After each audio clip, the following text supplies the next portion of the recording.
For more information regarding the local impact of the Bay Area wildfires here in Cupertino, please visit cupertino.org/2020fires. Morning, my name is Brunton. I'm the Operations Section Chief for the CZU Lighting Complex with Incident Management Team 3. So had a lot of good work done yesterday. Weather cooperated once again. We had more resources available to us, and we're starting the tough, painstaking process of getting a lot of the last bits of the fire out and starting into the heavy mop-up process. So in the north zone part of the fire, we have the fire in the Buttano Park area, and basically it's starting to work its way down. We have our control lines in place, and we ended up doing a small burnout operation to help bring that fire down into our lines a little sooner because it has been taking a long time due to the mitigating circumstances from the weather. So we wanted to bring that down to our lines where we could then get into it, extinguish, and then start a mop-up mode with that. So that's an ongoing event. That's going to be something we're going to be doing for the next couple days. And as it is getting some of the lines, some of that terrain still, even though we have lines in, is very rough. A lot of heavy fuels, a lot of work to be done up there. So we're going to be concentrating over the next number of days. A lot of resources in there and working on that. Moving down the coast, you can see a lot of the black line fires extinguished, but we have a lot of mop-up that is easily seen from Highway 1. Once Highway 1 does open up, that is going to be concerned in the fact that people driving there will see a lot of smokes.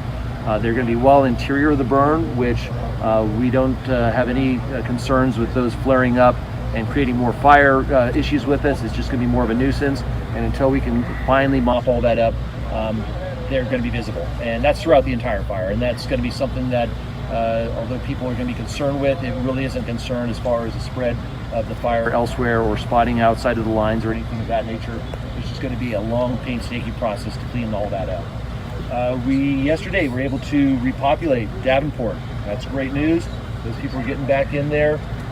We do still have some road closures surrounding that area, so please honor those traffic control points and try not to get in those areas. There's a reason we have those closed off, and that's just because of the fire danger in there, and with the resources in there mopping up so that people don't get in the way of any of our resources. So that's anywhere in the fire. So if we have roads closed, that's the reason why. That's the only reason why we're trying to keep people out. It's also very dangerous. A lot of falling trees.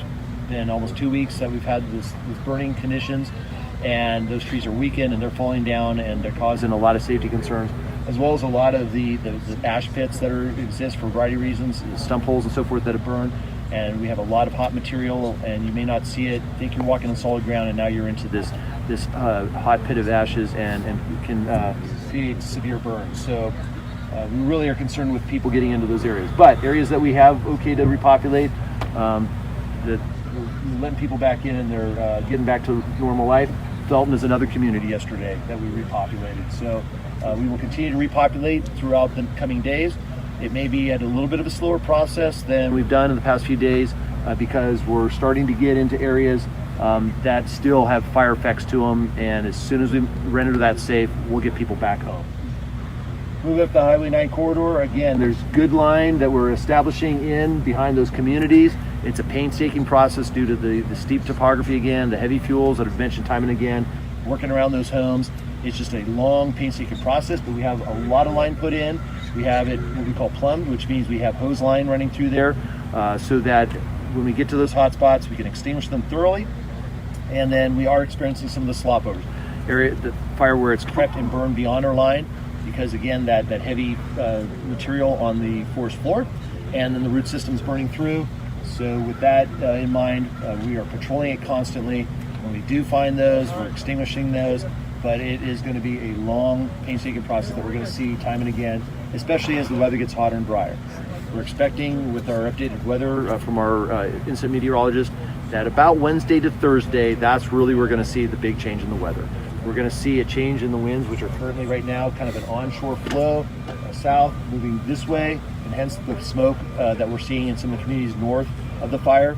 We're going to start seeing an opposite, a north push of that weather starting with that wind starting Wednesday, Thursday, hotter and drier. And with that heat and the dry conditions, stuff's going to pop up. We'll see more of the smokes and that sort of thing. That's just going to be normal. It's a normal process whenever we see a weather change like that. But again, we're continuing to work hard on that, and just dumping a lot of resources in there, especially our crews, to improve that. Bonnie Dune area, again, painstaking process, a lot of work to be done in there, a lot of homes to work around, and we're just going to continue to do that over the coming days. That's a lot of work in there. Road clearances are going really well. 236 is opened up as far as for our needs. It's still close to the public, but for us getting in there to do damage assessment, to get in there to do more mop up, to remove hazard trees, and start rendering that safe, getting into the state park. That's a big win for us to get access in there for our crews. Same with the rest of the interior roads, and for dam inspection to get in and do their jobs so that they can complete their tasks, and we have an accurate count of the lost or damaged structures. The infrastructure, as far as our electric company, power companies, water, that sort of thing, ongoing efforts. We're going to start, PG&E is going to start using helicopters to set power poles through a major transmission line that runs through the middle of the fire, starting roughly tomorrow, the next day. So there will be some helicopters working specifically on that. And we work with our air resources so that it doesn't interfere with our fire suppression resource needs. So that you're going to see some of them working as well. And that's what some of those helicopters are doing. So if you see a helicopter with something dangling from below it that's not a bucket for fire extinguishment, it's a power pole being set by those helicopters to do that. And then they'll be starting to string their lines over the coming days and then get that back intact so that we can repower any of the areas that are without electricity.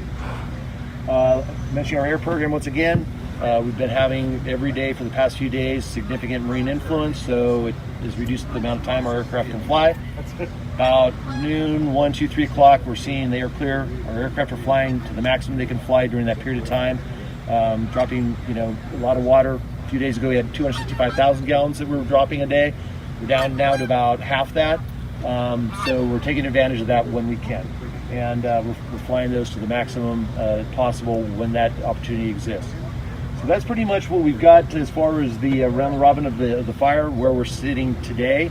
We're going to have a lot of continued work. We're getting a lot of specialized resources starting tomorrow with the California National Guard crews that are coming in. That's going to really help us out with this line construction. Like I said, 120 miles of line that we're having to put in. That's a lot of line, takes a lot of time, but that's really going to help us with that infusion of personnel to come in, and there's over 200 personnel to help us out.